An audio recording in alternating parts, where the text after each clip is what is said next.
Mata Tuhan melihat. Oke. Tema yang diberikan hari ini. Mata Tuhan melihat. Apa yang Anda pikirkan tentang kalimat ini? Mungkin ada yang ingin, apa yang kepikiran? Mata Tuhan melihat. Apa yang dipikirin sih? Vera, mungkin apa Vera? Mata Tuhan melihat, bayangan saya kalau saya melakukan kesalahan atau dosa gitu Pak. Jadi saya Oke. nyang-nyang gitu. Terngiang-ngiang. Jadi kayak Hukuman gitu ya. Ada lagi yang lain? berdosa. Ada lagi yang lain? Kristo? Apa aja terserah. Penyertaan Tuhan Penyertaan. selalu setiap waktu, setiap tempat ada. Penyertaan Tuhan, hukuman. Ajan, apa Jan? Aku nggak boleh salah. Ya, Nggak boleh salah? Jawab sih. Oh, oke. Ada yang lain? Karena dikit nih kita bisa diskusi nih enak. Ada yang lain? Allah Maha mengetahui. Oke. Segala sesuatu aktivitas itu dilihat oleh Tuhan gitu. Oke. Tuhan Maha hadir. Allah Maha tahu. Nggak boleh salah. Hukuman. Begitu ya kurang lebih ya? Oke. Amsal 15 ayat 3 dikatakan mata Tuhan ada di segala tempat. Mata Tuhan banyak, bukan itu maksudnya. Ini kan bahasa apa ya? Antropomorfisme gitu ya. Mengibaratkan seperti manusia. Ada di segala tempat. Artinya dia bisa melihat segala kondisi apapun yang terjadi. Dalam waktunya bersamaan. Baik yang ada bisa terlihat oleh mata manusia, maupun yang tidak bisa dilihat oleh mata manusia. Kedalaman pikiran, kedalaman hati. Mengawasi orang yang jahat dan orang yang baik. Jadi perlakuannya sama. Nggak cuman orang jahat aja yang dipelototin begitu kan. Hukum. Enggak. Orang baik pun setiap perbuatannya diperhatikan oleh Tuhan. Makna mata Tuhan melihat, Tuhan Maha tahu, begitu ya. Tuhan peduli dengan hidup kita. Tidak ada yang tersembunyi darinya. Tuhan melihat kesetiaan kita. Tuhan melihat pergumulan kita, dalam permasalahan juga Tuhan lihat. Tuhan tidak pernah melupakan perbuatan baik. Tuhan juga melihat dosa yang tersembunyi. Tidak ada dosa yang benar-benar tersembunyi. Balance. Yang baik maupun yang jahat. Seimbang. Itulah Allah yang adil. Allah tidak memihak. Tergantung. Allah bukan tidak punya anak kesayangan. Enggak. Fair, Tuhan tuh fair banget. Dasar awal, ini balik lagi nih. Selalu saya balik lagi ke sini. Kejadian 1 ayat 26 berfirman Allah, baiklah kita menjadikan manusia menurut gambar dan rupa kita. Bukan soal fisiknya, tapi cara berpikir, cara bertindak, motivasi, apa yang diputuskan selaras dengan kehendak Allah. Supaya mereka berkuasa atas ikan-ikan di laut dan burung di udara. Jadi syarat utamanya adalah segambar dengan Allah, bertindak seperti Allah. Artinya kalau saya selalu gambarin segambar dengan Allah, kok ada bayangan, ini ada lampu. Kalau tangan saya ke sana, bayangan saya juga ikut ke sana. Tangan saya ke sini, bayangan juga ikut ke sini. Bayangan dan tangan saya berbeda. Tapi bayangan selalu mengikuti yang utamanya, yaitu tangan saya. Demikian juga manusia. Sekalipun manusia diberi kehendak bebas, bukan berarti manusia bebas sepenuhnya menentukan apa yang boleh dilakukan. Tapi mengikuti apa yang dilakukan oleh Sang Penciptanya. Makanya Tuhan Yesus juga ngomong begini kan, ingat kan? Makananku adalah melakukan kehendak Bapa-Ku yang mengutus aku dan menyelesaikan pekerjaannya. Selalu Tuhan Yesus begitu melihat Bapaknya.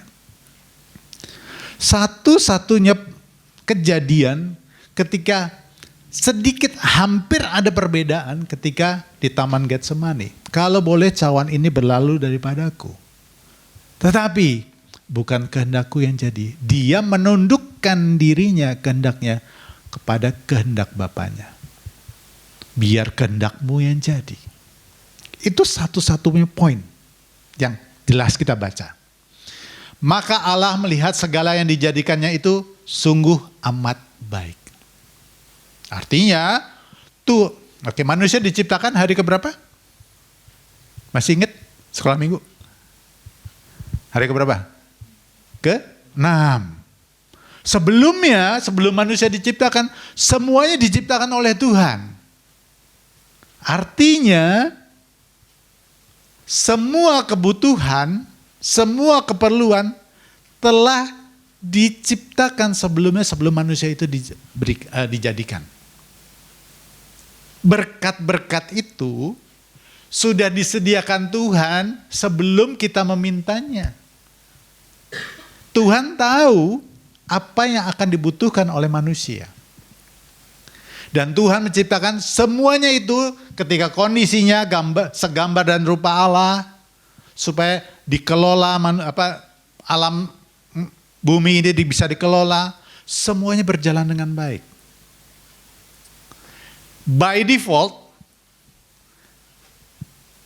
Allah telah memberkati kita terlebih dahulu. Dan Ia ingin kita mengelolanya dan menikmatinya. Berkat itu sudah diberikan oleh kita, kepada kita terlebih dahulu. Dan Dia ingin kita bisa menikmatinya. Kita bisa mengelola seturut apa yang dimaunya oleh Dia. Oke. Berkat dan kutuk. Kutuk dan berkat adalah dua konsep penting dalam ajaran Kristen. Menunjukkan hubungan antara ketaatan kepada Tuhan dan hasilnya diterima baik berupa berkat maupun kutuk. Hubungannya dengan ketaatan. Ketaatan itu tadi segambar dengan rupa Allah. Berkat. Dalam konteks Alkitab, berkat adalah anugerah dari Tuhan yang membawa kebahagiaan, kesejahteraan, dan perlindungan. Berkat sering diberikan kepada mereka yang hidup sesuai dengan kehendak Tuhan dan taat pada perintahnya. Ulangan 28 ayat 14, 1-14, Tuhan menjanjikan berkat bagi umatnya yang setia dan taat. Selalu ada syaratnya. Ketika Tuhan berjanji kepada Daud, kepada raja-raja di Israel, aku akan memberkati engkau, aku akan memberkati kerajaan keturunanmu, asal mereka taat melakukan perintahku. Artinya, berkat itu, pilihan hidup di dalam berkat, itu udah by default. Paham ya maksudnya ya? By default maksudnya gini, kamu itu udah diberkati, kondisi sudah diberkati. Apa yang menyebabkan kamu tidak bisa menikmati berkat itu? Karena kamu tidak taat. Kalau baca di Ulangan, ada berkat dan kutuk. Kutuk ini. Kutuk adalah konsekuensi. Konsekuensi. Kalau kamu melanggar, maka konsekuensinya yang harus kamu tanggung adalah seperti ini. Konsekuensi dari ketidaktaatan dan pelanggaran terhadap hukum Tuhan. Dalam Alkitab, kutuk seringkali dihubungkan dengan penderitaan, malapetaka, dan pemisahan dari berkat Tuhan. Jadi, kalau kita tidak taat pada Tuhan, bukan Tuhan yang menghukum. Tapi hukum yang Tuhan berikan. Kesepakatannya begitu. By default, kita sudah diberkati. Kalau aku taat mengikuti perintahnya, tidak keluar dan ke kiri, aku dalam perlindungannya. Aku nggak perlu sebetulnya minta-minta lagi, tapi by default aku sudah dilindungi Tuhan, dalam perlindungan Tuhan. Ingat gak cerita tentang Ramayana? Gimana Sinta akhirnya bisa diculik? Ingat gak? Ceritanya nggak pernah dengar? Belum. Jadi ceritanya gini, Rama bilang suaminya, Sinta kamu jangan pergi kemana-mana. Ada lingkaran yang tidak boleh kamu lewati selama aku pergi. Kalau kamu tidak keluar dari lingkaran yang ku beri ini, maka kamu dalam perlindungan aman. Nggak ada yang bisa nyentuh kamu. Tapi kalau kamu keluar, kamu akan menghadapi bahaya. Dan Rahwana ini, waktu suaminya Rama pergi, dia membujuk gitu, dari luar gini, dibujuk. Akhirnya yang melangkah keluar, itu Sinta yang keluar dari lingkaran itu. Bukan Rahwana yang menarik Sinta keluar, bukan. Tapi ketika dia melanggar ketentuan, dia keluar mengambil keputusan, maka dia dalam posisi bahaya. By default, dia aman. Tapi keputusan dia yang tidak taat membuat dia berada dalam bahaya. Coba baca di Alkitab ya. Tuhan memberikan janji-janjinya, berkat-berkat melimpah. Kalimatnya selalu, asal kau taat melakukan perintahku. Kunci dalam kekristenan yang penting adalah taat. Kenapa begitu? Kita harus taat. Karena di atas sana ada oknum yang selalu berusaha untuk menjauhkan kita dari Allah. Siapa namanya? Iblis. Enggak sekali iblis itu sebetulnya menggodai Adam dan Hawa. Dia enggak suka manusia itu dekat dengan Allah, dalam perlindungan Allah, hidup dalam berkat Allah, hidup di dalam kekekalan. Dia enggak suka. Tahu gelarnya iblis apa? Iblis adalah pencuri dan pembunuh. Oke, kita terusin. Depends on your decision. Tergantung pada keputusanmu. Yohanes 10 ayat 9. Akulah pintu, kata Tuhan Yesus nih. Barang siapa masuk melalui aku, ia akan selamat. Artinya, kalau kamu masuk ke situ, lewat jalan hidup yang ditunjukkan oleh Yesus Kristus, kamu pasti selamat. Hidup seturut apa yang aku perintahkan. Karena Yesus itu kan firman Allah yang jadi manusia. Firman Allah adalah isi hati Allah. Artinya kalau kita masuk di dalam Yesus, hidup seperti Yesus, kita mengikuti perintah Allah yang menciptakan kita. Then you are in safe condition. By default. Masuk melalui aku, ia akan selamat dan ia akan masuk dan keluar menemukan padang rumput. Ini Tuhan Yesus menggambarkan akulah gembala domba. Padang rumput adalah a place yang tempat yang selalu dirindukan oleh domba-domba. Kebutuhannya, berbaringnya, semua nyaman. Yohanes 10 ayat 10. Pencuri, iblis, datang hanya untuk mencuri. Sekalipun iming-imingnya kelihatan manis. Tapi tujuannya hanya untuk mencuri. Mencuri apa? Apa yang sudah diberikan Allah kepada kita. Selalu ingin dicuri. Cara nyurinya gimana? Dengan membuat kita tidak taat pada perintah Allah. Selalu digoda. Dia gak bisa narik kita begitu, gak bisa. Karena you are on the God protection. Kamu dalam perlindungan Tuhan. selama kamu setia. Yang membuat kamu celaka karena ketidaksetiaanmu.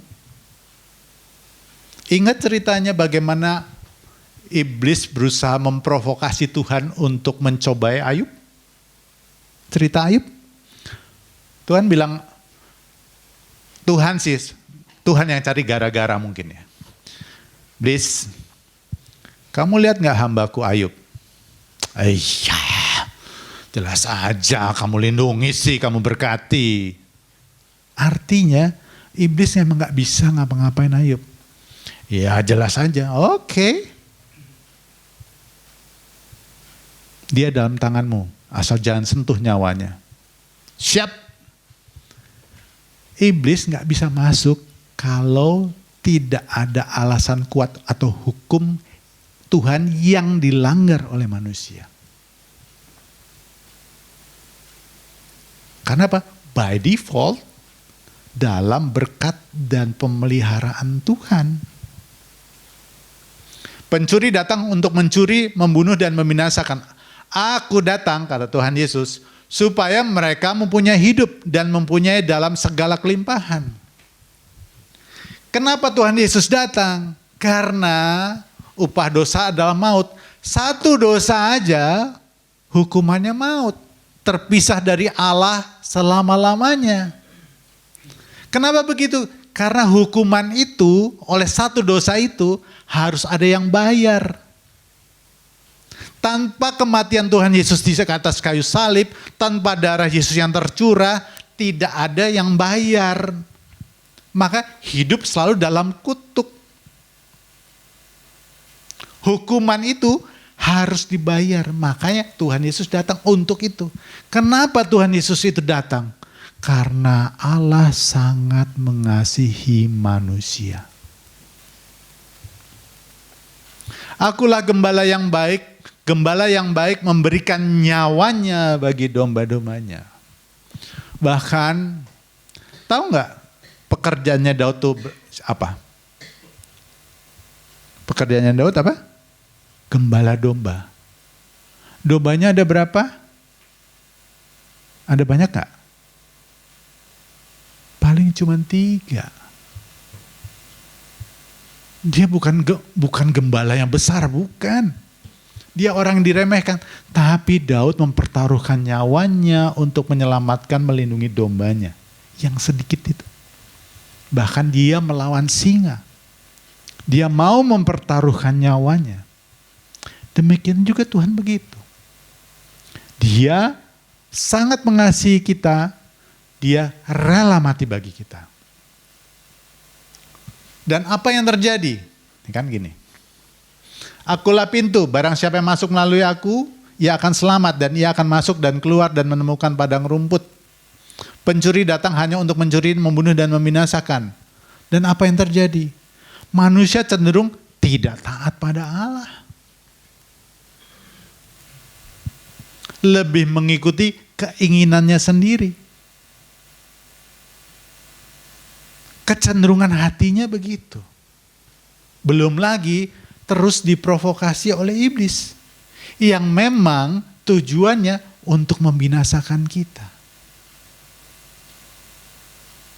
Jadi kalau Tuhan kasih perintah pada kita, bukan karena Tuhan ingin menghukum kita. Matanya selalu melihat kita, karena dosa sekecil apapun, itu menjadi celah bagi iblis untuk dia menuntut.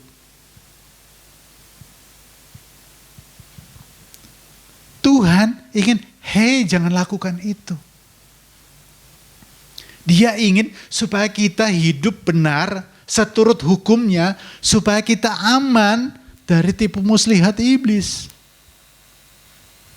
Karena tipu dayanya seringkali sulit dideteksi. Kalau membunuh gampang. Tapi kebencian, iri hati, kedengkian, itu masuknya pelan-pelan.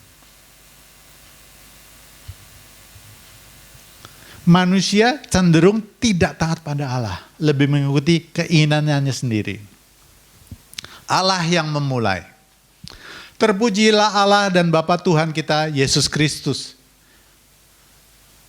Kenapa, udah ada tahu gak? Kenapa Allah itu disebut Bapa? Ada yang tahu? Ajan tahu nggak Jan? Kenapa Allah disebut Bapa?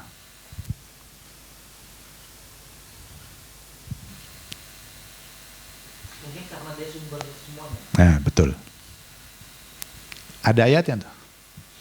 Hanya ada satu Allah saja, yaitu Bapa. Bapa itu sumber segala sesuatu. Dari Dialah semua berasal. Kenapa Yesus Kristus itu disebut anak?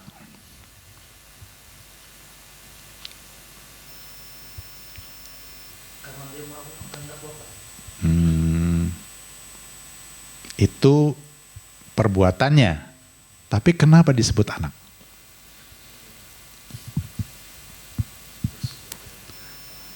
Karena dia keluar dari Allah. Manusia kan begitu ya. Semua yang keluar dari makhluk hidup namanya anak. Bapa bertempat di mana kita berasal, makhluk hidup gitu. Dan dalam tradisi di Timur Tengah dulu memang apa sih namanya istilah? Ya, patriarkal. Patrilinistik apa gitu. Jadi patrilineal. Jadi ayah selalu begitu. Ini bukan soal masalah lahir segala macam, enggak. Tapi ya itu. Kenapa kok Allah beranak begitu kan ya, yang seringkali dipermasalahkan. Kenapa? Karena firman Allah itu sebut anak Allah. Kenapa?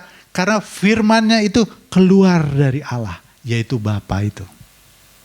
Di dalam Bapa ada firmannya, ada rohnya. Dalam kasih ia telah menentukan kita. Nah gini, sebab di dalam dia, dianya siapa nih? Sebab di dalam dia, Allah telah memilih kita. Dia siapa? Yesus. Allah telah memilih kita. Bapa telah memilih kita. Melalui Yesus, kita dipilih oleh Bapa. Sebelum dunia dijadikan loh. Bukan sebelum kita lahir. Duluan mana dunia dijadikan apa kita lahir? Dunia dijadikan. Jadi sebelum manusia itu direncanakan untuk hadir diciptakan di dunia, melalui Yesus Allah telah memilih kita supaya kita kudus dan tak bercacat di hadapannya. Yesus adalah firman Allah. Jadi kurang lebih kira-kira di sini oke, kita diskusi. Allah tahu nggak bahwa manusia itu akan jatuh dalam dosa? Tahu ya. Tapi kok kenapa terus tetap diciptakan? Saya melihatnya karena manusia itu memiliki potensi untuk mengikuti apa yang Allah perintahkan gitu. Harusnya kan Allah mendesainnya yang manusia makan itu buah kekekalan kan Pak, bukan buah hidup yang bukan buah pengetahuan yang baik dan buruk. Buah kekekalan, emang ada buah kekekalan? Kan di situ ada 2 pohon Pak. Pohon kehidupan. Ya. Oke. Jadi gini, sama seperti pesawat. Pesawat itu bisa jatuh nggak? Bisa. Bisa. Tapi diciptakan bukan untuk jatuh. Manusia diciptakan, manusia bisa mati nggak? Bisa. Bisa. Tapi diciptakan bukan untuk mati. Tapi untuk hidup kekal bersama-sama dengan Allah. Tapi potensi untuk jatuh mati ada nggak? Ada. Tetapi Allah sudah melihat itu.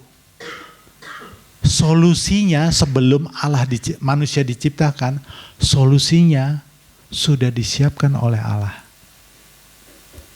Makanya Allah telah memilih kita sebelum dunia dijadikan. Jadi jika sampai manusia itu jatuh dalam dosa, Tuhan Allah itu sudah memberikan solusinya, yaitu anaknya melalui dia itu. Dalam kasih ia telah menentukan kita dari semula oleh Yesus Kristus, melalui Yesus Kristus. Untuk menjadi anak-anaknya sesuai dengan kerelaan kehendaknya, kasihnya. Supaya terpujilah kasih karunia yang mulia yang dikaruniakannya kepada kita di dalam dia yang dikasihinya. Justru ketika manusia jatuh di dalam dosa, tapi Tuhan memberikan penebusan, disitulah Allah menyatakan bahwa kasih itu seperti ini. Kasih mengatasi segala pelanggaran. Artinya manusia, Tuhan tahu bahwa manusia itu tidak berdaya, butuh pertolongan. Makanya kita bersyukur orang-orang Kristen itu memiliki juru selamat. Ketika kita datang pada Tuhan, menyadari dosa kita minta ampun pada Tuhan, dia ampuni, gak cuma ampuni aja, dia bayar harganya. Kan di seberang sana kan bilang, ya apa sih Tuhan? Apa susahnya tinggal ngampuni aja. Perkataannya itu tidak pernah bisa gugur. Upah dosa adalah maut. Jadi gak cuma ngomong balik tangan aja, enggak. Bedanya Kristen dengan yang lain. Tuhan ampuni sekaligus bayar harganya. Karena dosa itu hutang. Selama hutang itu tidak dibayar, maka tetap dalam kondisi terkutuk. Sebab di dalam dia dan oleh darahnya kita beroleh penebusan, yaitu pengampunan dosa menurut kekayaan kasih karunia-Nya. Justru karena manusia berdosa dan dipilih dan ditebus dalam kondisi berdosa, bukan kondisi baik, sudah baik, enggak. Itu justru Tuhan menyatakan kasih karunia, kasihku seperti itu. Sebab ia telah menyatakan rahasia kehendak-Nya kepada kita. Sesuai dengan rencana kerelaannya, yaitu rencana kerelaan yang dari semula telah ditetapkannya di dalam Kristus. Ini rencana keselamatan ini dirahasiakan. Sampai akhirnya Yesus hadir dan mati di atas kayu salib. Maka iblis gak nyangka. Kurang lebih kalau iblis tahu bahwa dengan kematian Yesus di atas kayu salib dan dia bisa bangkit, dia mau gak merencanakan itu? Enggak. Dia berpikir bahwa Yesus mati, habis itu mati. Udah gak bangkit. Dia di dalam kubur. Di dunia orang mati. Tapi faktanya dia bangkit dari kematian. Iblis tertipu oleh kesombongannya sendiri. Kapan waktunya? Allah tidak nyatakan. Rahasia. Bertahun-tahun. Coba kalau ikutin khotbah yang siapa ya waktu itu ya? Bagaimana iblis berusaha membunuh manusia, Habel dibunuh via Kain. Terus ada raja-raja juga dibunuh juga. Terus begitu. Supaya kalimat penginjilannya pertama, keturunannya akan merumukkan kepalamu dan keturunanmu akan merumukkan tumitnya. Itu gak sampai terjadi, dicegah. Karena iblis gak tahu. Atau kamu berdoa juga tetapi kamu tidak menerima apa-apa karena kamu salah berdoa. Sebab yang kamu minta itu hendak kamu habiskan untuk memuaskan hawa nafsumu. Kenapa? Kenapa begitu? Karena kita bergerak tidak segambar dengan Allah, rupa Allah. Kita maunya kita sendiri. Tahu nggak? Ini perbedaan antara puasa teman-teman kita di sebelah sama kita. Kalau sebelah, oke, puasa menahan nafsu makan. Sebetulnya mindah jam makan sih. Kalau orang yang itu tidak boleh berhubungan seksual, menahan. Tapi kok di Kristen nggak begitu. Berpuasa adalah kamu mengosongkan diri kamu, menanggalkan segala keinginan kamu sendiri, dikosongkan, lalu kamu menantikan Tuhan. Tuhan, Engkau maunya apa? Apa maumu, apa yang harus aku lakukan? Mengosongkan diri, punya keinginan, bukan berarti nggak punya keinginan, tapi aku tanggalkan. Sama seperti Tuhan Yesus. Dia maha kuasa, tapi tidak menggunakan kuasanya. Dia punya keinginan, tapi dia lebih memilih keinginan Bapanya. Tuhan pengen kita begitu. Supaya kita segambar dengan dia. Kalau keinginan hati kita meluap-luap dan kita ingin terus dipuaskan, maka kita gak akan pernah dapat ngerti, nangkep isi hatinya Tuhan. Padahal sebetulnya kalau kita hidup sesuai dengan isi hatinya Tuhan, kita sudah hidup di dalam berkat. Kita gak perlu minta-minta berkat lagi. Tuhan sudah memberkati kita, justru kita hidup di dalam damai sejahtera, kepuasan. Apakah kalau kita bisa menikmati semuanya, kita pasti puas? Enggak juga. Tapi ketika kita setuju dengan Allah, kita hidup benar, kita bersyukur dengan apa yang Tuhan berikan, apa yang kita alami dalam hidup kita, maka kita itu dalam posisi keadaan damai sejahtera.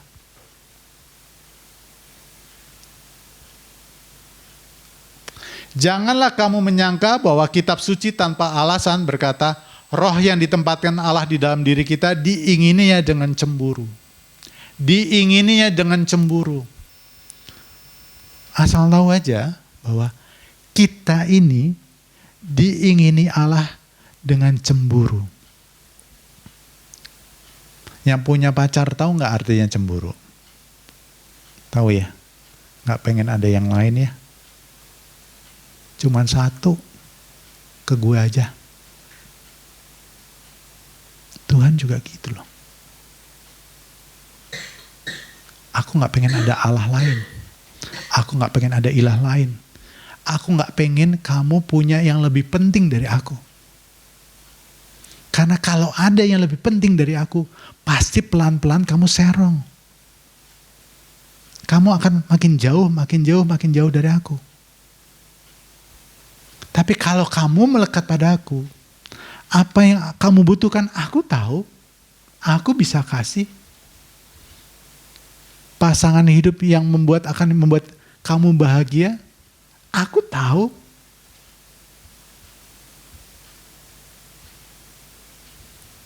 Tuhan memberi Roh Kudus dalam diri kita untuk mengingatkan kita akan dosa kita. Kenapa? Supaya kamu jangan sampai keluar dari lingkaran perlindungannya Tuhan berikan. Supaya kamu tetap berada dalam areal itu, supaya kamu bisa menikmati berkat-berkat yang sudah aku berikan pada kamu sebetulnya. Karena dengan kekuatan hikmat kita sendiri, kita nggak bisa, kita nggak mampu. Karena Dia sangat mengasihi kita, Dia menebus kita dengan darahnya yang mahal, karena Dia sangat mengingini kita tidak binasa. Hidup di dalam anugerahnya. One day akan kembali bersama-sama dengan aku, kata Bapa. Aku mengingini engkau dengan cemburu ilahi. supaya kamu tidak tersesat. Makanya kita dimeteraikan Roh Kudus untuk menolong kita, menyadarkan kita untuk tetap hidup di dalam kebenarannya. Mata Tuhan ditaruh di dalam diri kita melalui Roh-Nya.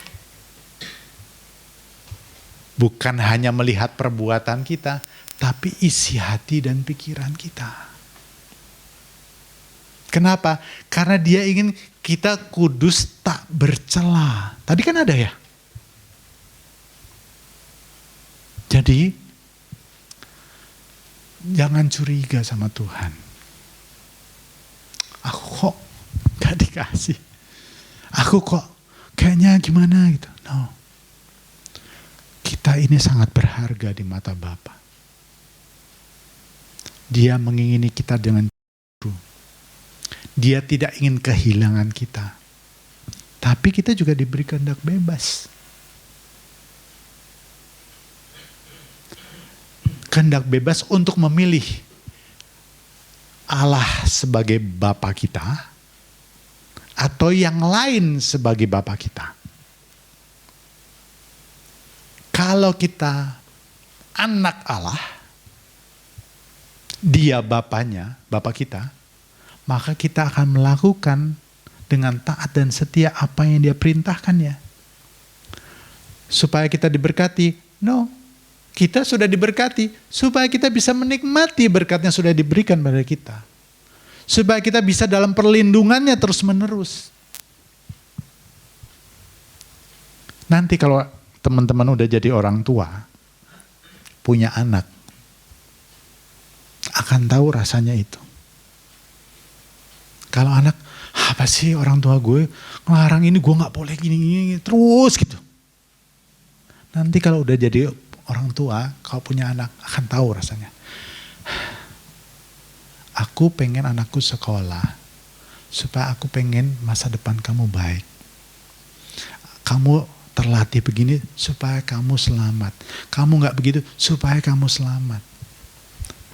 Saya baru ngerti juga begitu. Waktu muda protes mungkin, aduh, kayak gak ngerti aja sih anak muda. Orang tua saya tidak maha tahu. Mungkin bahaya yang dia bisa deteksi terbatas. Tapi Allah Bapa, Allah yang maha tahu. Yang tahu banget ke depannya paling bagus tuh apa. Yang tahu banget bahwa ini loh tipu muslihat iblis, jerat-jerat yang iblis sedang pasang. Tahu banget. Jadi kalau ada perintah dan larangan Tuhan, itu dalam rangka kasih Allah pada manusia. Bukan itu, keluar gue hukum loh, gue hukum. Keluar gue hukum. Kalau kita melanggar, kalau saya bilang namanya bukan penghukuman, tapi hajaran.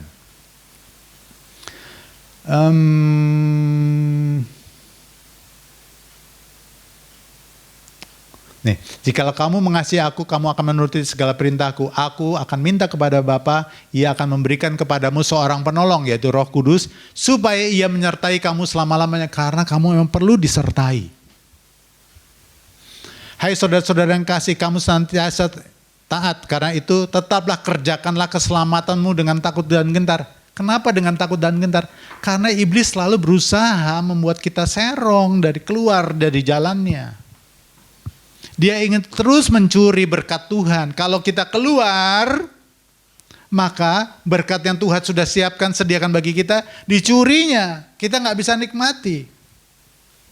Rancangan yang bagus dari Allah akan masa depan kita, dicoba dirusaknya. Selalu begitu. Karena Allah mengerjakan di dalam kamu baik kemauan maupun pekerjaan menurut kerelaannya. Lakukan segala sesuatu dengan tidak bersungut-sungut dan berbantah-bantahan. Ini kalau kita paham, kenapa jangan bersungut-sungut? Kalau kita paham bahwa Tuhan itu merencanakan yang baik bagiku. Larangannya itu untuk menjaga aku. Karena kasihnya begitu besar. Dia tidak rela aku sampai jauh darinya. Aku diingininya dengan cemburu ilahi. Supaya aku dekat sama dia. Supaya aku melekat dan menikmati kehadirannya. Dan andai kata aku mati, aku akan kembali bersama-sama dengan dia. Itu maksudnya Tuhan. Aku akan menjadi bapaknya dan ia akan menjadi anakku. Apabila ia melakukan kesalahan, maka aku akan menghukum dia dengan rotan yang dipakai orang dan pukulan yang diberikan anak manusia. Bapak yang baik, ada enggak yang gebukin anaknya sampai mati? Bapak yang baik. Oh, enggak. Nah, Aku dengarnya bapak yang enggak baik. Bapak yang baik, nggak ada. Saya dulu juga begitu loh. Kalau udah jamnya pulang dari main, enggak. Begitu masuk datang disabet pakai rotan kecil di sini nih. Coba.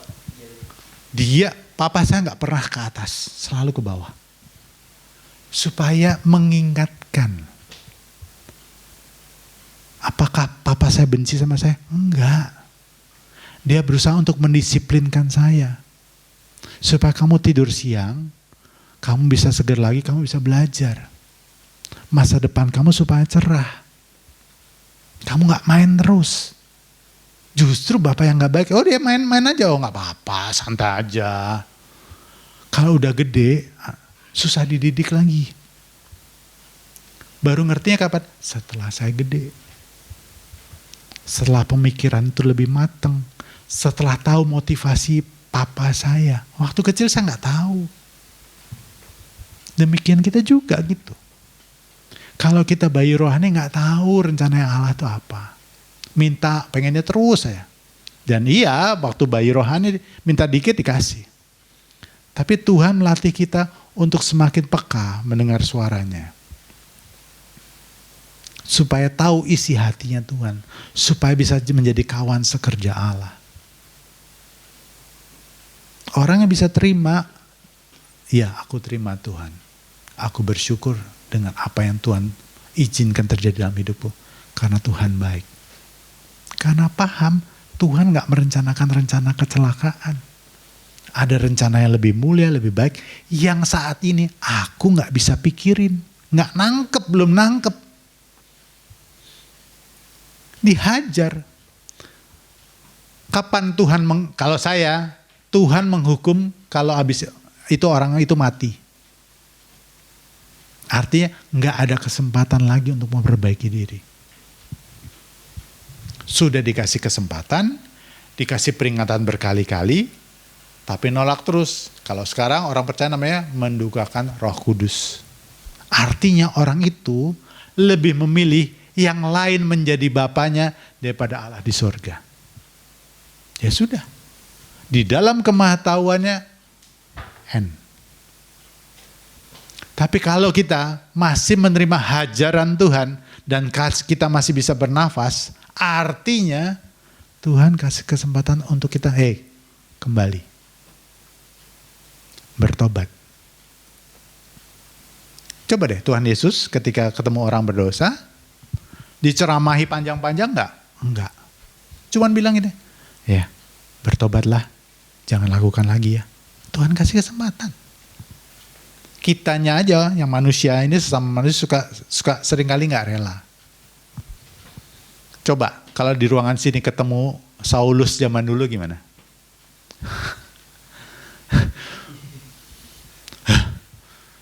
Biar mati ketabrak dia, gitu kan ya? Doainnya begitu. Tuhan enggak. Karena kita dikuasai amarah. Makanya ada perintah dalam doa Bapa kami. Tuhan ampunilah kami seperti kami juga mengampuni orang bersalah pada kami. Karena bisa jadi orang itu memang belum saatnya. Bisa jadi orang itu bertobat. Kita juga sering salah kok. Makanya mengampuni itu penting dalam kekristenan.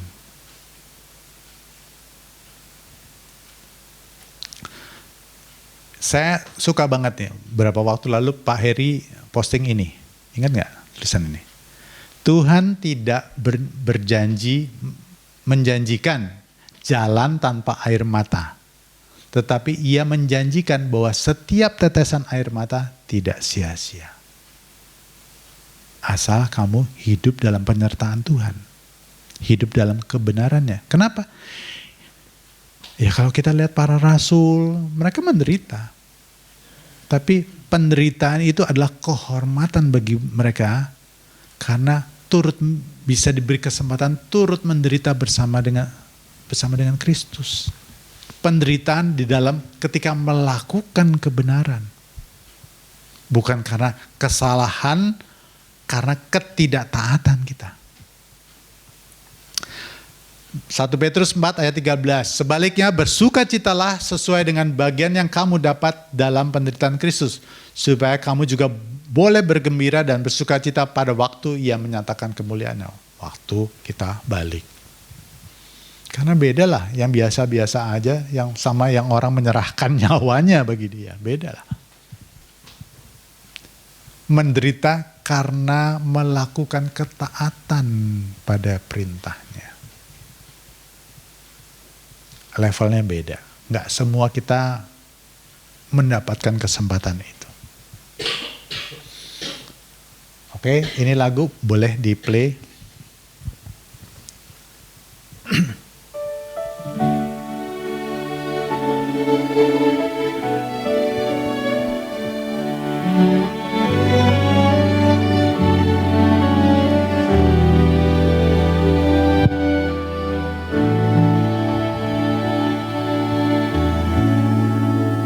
Di saat terang, di saat malam, tak ada yang tersembunyi.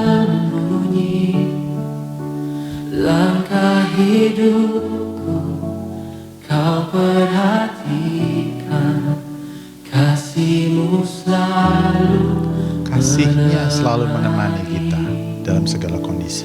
di tempat Ketika kita berdosa pun, Dia tidak pernah meninggalkan kita. Dia selalu memanggil kita untuk berbalik kepadanya. melihat hati yang tulus, hati yang Semuanya transparan, nggak ada yang tersembunyi. di hadapanmu.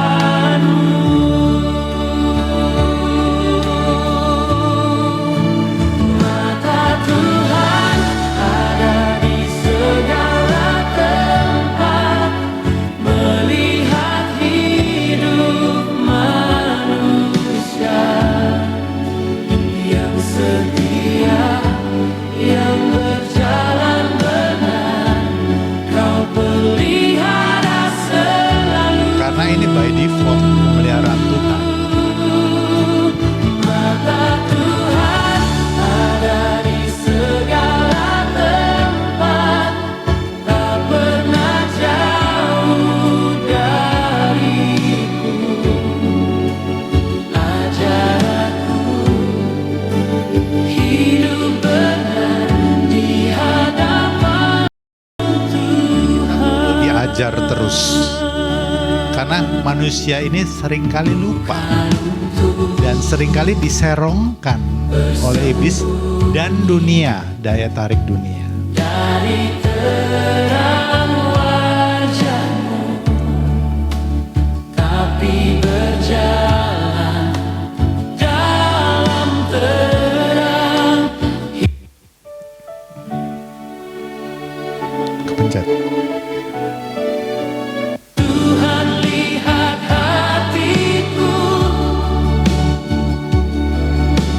Tuhan pimpin jalanku, biarlah hidupku jadi terang di hadapanmu selalu.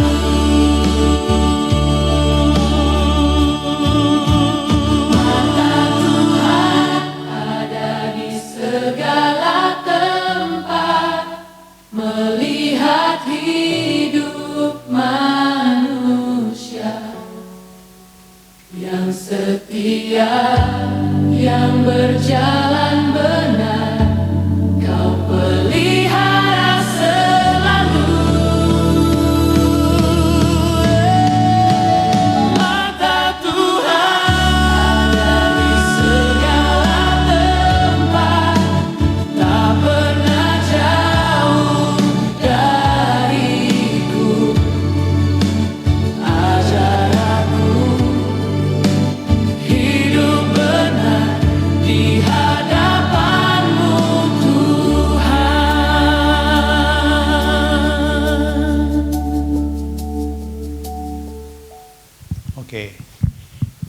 Ini lagu, tahu siapa yang nyiptain? Nggak tahu kan? Karena lagu ini dibuat 5 menit. Pakai Suno. Ada topik, mata Tuhan melihat, saya masukin ke dalam chat GPT, saya minta teksnya, bikin lagu, lalu teks itu masukin ke Suno. Cek dulu kata-katanya, karena buat kita lirik jauh lebih penting daripada melodinya. Jadi saya kepikiran untuk beberapa waktu yang lalu gitu ya, kayaknya bikin dari Mazmur dia buat lagu-lagu oke juga nih ya gitu ya. Gak usah bikin kredit kita yang ciptain, malu-maluin kok ngakuin gitu. Tapi maksudnya supaya ini bisa jadi berkat. Gitu. Kita manfaatkan teknologi untuk bisa membuat selama teksnya benar, apalagi ambil dari Alkitab, kenapa enggak? Kapan-kapan mungkin saya bisa share gimana cara bikinnya. Ada 2 versi. Mau dengerin nggak yang kedua? Coba yang kedua yang kanan. Mirip-mirip tapi ada sedikit beda. Ini karena nggak banyak, lebih santai. Ini stylenya saya pilih orkestra. Di saat terang, Terus vokalnya di lupa. saat malam, Bisa dilihat kok di file ada aplikasi Suno saya. yang tersembunyi. Langkah hidupku kau perhatikan, kasihmu selalu menemani. Di tempat tinggi, di lembah sunyi, engkau tetap melihat hati yang tulus, hati yang jahat, semuanya nyata di hadapanmu. Mata Tuhan ada di segala tempat, lebih grande ya. melihat hidup manusia yang setia, yang berjalan benar, kau pelihara selalu. Mata Tuhan ada di segala tempat, tak pernah jauh dariku. Berikan apa yang baik.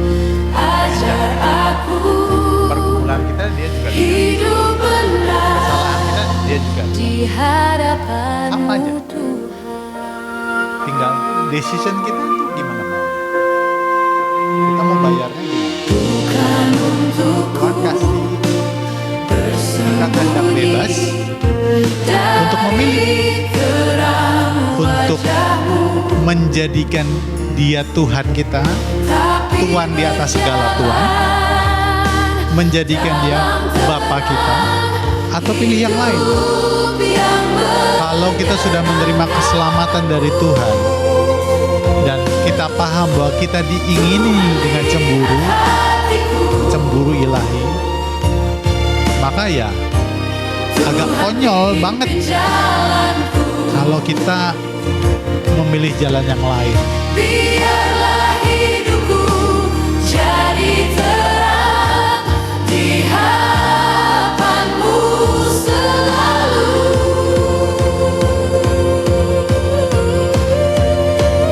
Mata Tuhan ada di segala tempat, melihat hidup manusia yang setia,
aplikasi dalam hidup. Hiduplah dengan integritas. Artinya tanpa harus ada yang ngawasin kita. Kita tahu bahwa Tuhan selalu melihat kita. Lakukan segala sesuatu oleh karena kita mengasihi Dia. Kenapa? Karena Dia telah mengasihi kita terlebih dahulu. Lakukan segala sesuatu bukan supaya kita diberkati Tuhan. Kenapa? Karena berkat-Nya sudah diberikan terlebih dahulu bagi kita. Tuhan tahu ukuran seberapa kebutuhan kita. Tuhan juga mempertimbangkan keinginan kita. Kalau keinginan kita tidak sesuai dengan kehendak-Nya, pasti tidak dikabulkan. Bahkan ada keinginan-keinginan yang membuat kita justru berada dalam bahaya. Lakukan yang benar walaupun tidak ada orang lain yang melihat. Kenapa? Karena Tuhan yang melihat. Bahkan Roh Tuhan ada di dalam diri kita. Memeriksa hati, memeriksa pikiran kita yang tidak terlihat oleh orang lain. Pertanyaan refleksi. Apakah hidup kita sama di depan umum dan saat sendirian? Apakah kita hidup menyenangkan hati Tuhan? Itu kita sendiri yang bisa jawab. Orang lain mungkin bisa nggak tahu.